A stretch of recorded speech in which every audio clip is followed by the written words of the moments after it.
Assalamualaikum warahmatullahi wabarakatuh. Perkenalkan, nama saya Gretchen Divina Marbun. Saya dari kelas Manajemen Pemasaran 4403 dengan NIM saya 6704204039. Baiklah, di sini saya akan mempresentasikan hasil dari laporan penjualan saya. Untuk yang pertama, target penjualan. Yang pertama, produk. Untuk produknya yaitu makanan, fashion, dan kecantikan. Untuk jenis produknya, jaket, sepatu, cilok goreng, snack banana kriuk, seblak kering, facial wash, dan hand body. Untuk target penjualannya, penjualan harus memenuhi target penjualan dengan waktu 3 minggu, dimulai dari 12 Desember 2021.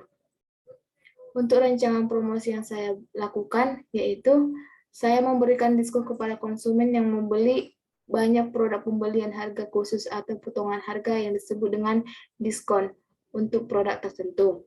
Yang kedua, pemberian undian pada setiap pelangganan yang membeli dalam sejumlah tertentu.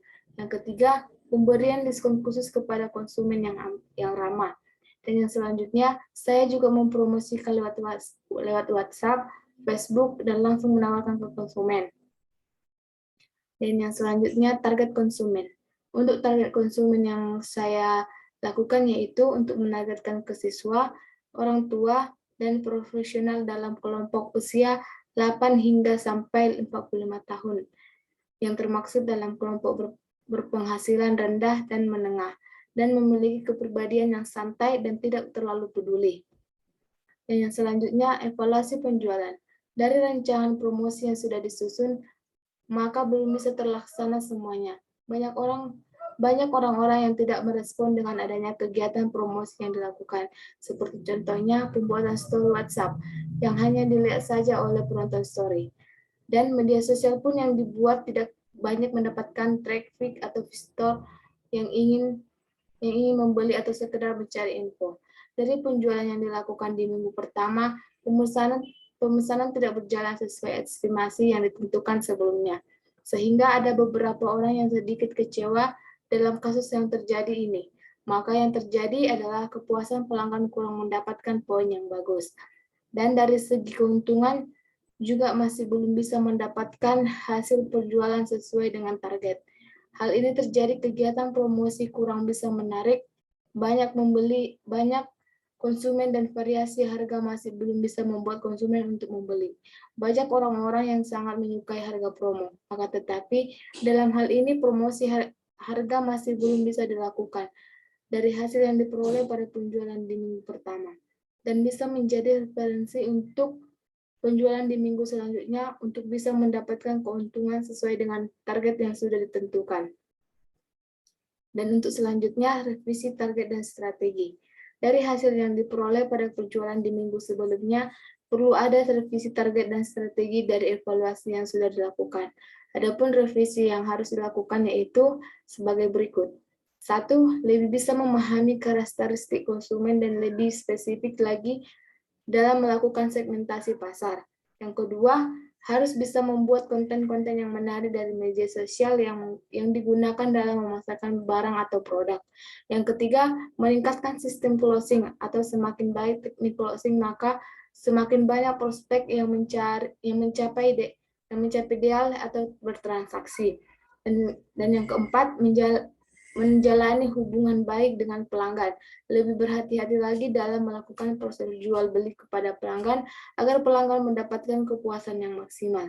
Dan yang kelima, melakukan inovasi secara berkala sesuai dengan keadaan atau masalah yang terjadi. Pada penjualan sebelumnya telah dianalisis bahwa seberapa dari calon pembeli sangat menyukai adanya potongan harga. Untuk bisa melakukan permintaan ini, maka bisa dilakukan bundling harga produk yang lebih menarik minat pembeli. Dan yang keenam, terus melakukan pendekatan kepada relasi untuk bisa membantu dalam memasarkan barang dan bisa membangkitkan visitor di media sosial. Dan yang selanjutnya, untuk laporan penjualan saya hanya dapat menjual produk makanan keripik banana goreng. Seperti yang kita lihat dari contoh ini, saya hanya memesan banana kriuk, yang dimana saya hanya menjual banana kriuk. Dan saya mempromosikan lewat Facebook dan WhatsApp. Bahkan saya mempromosikan langsung kepada konsumen. Dan kendala yang dialami selama implementasi, kendala yang saya alami itu yaitu yang pertama kesulitan mencari konsumen, yang dimana karena masih dalam kondisi pandemik ini, jadi saya terkendala mencari konsumen. Jadi saya hanya bisa menjual kepada teman, saudara, dan orang tua saya. Yang kedua, harga jual yang mahal, yang dimana saya kesulitan untuk menjual produk fashion dan kecantikan karena harga jual yang sangat begitu mahal, maka hal tersebut mempengaruhi daya beli konsumen. Dan untuk manfaat dari achievement project ini bagi diri saya, yaitu saya mempunyai pengalaman menjadi sales atau penjual, dan saya mendapatkan ilmu baru untuk cara menjual produk. Saya menjadi banyak mengetahui produk baru dan harganya, dan saya lebih berani menawarkan produk atau berjualan ke konsumen, yang dimana itu saya tukang malu untuk berjualan. Cukup sekian hasil dari presentasi saya. Jika ada kesalahan, mohon maaf. Terima kasih.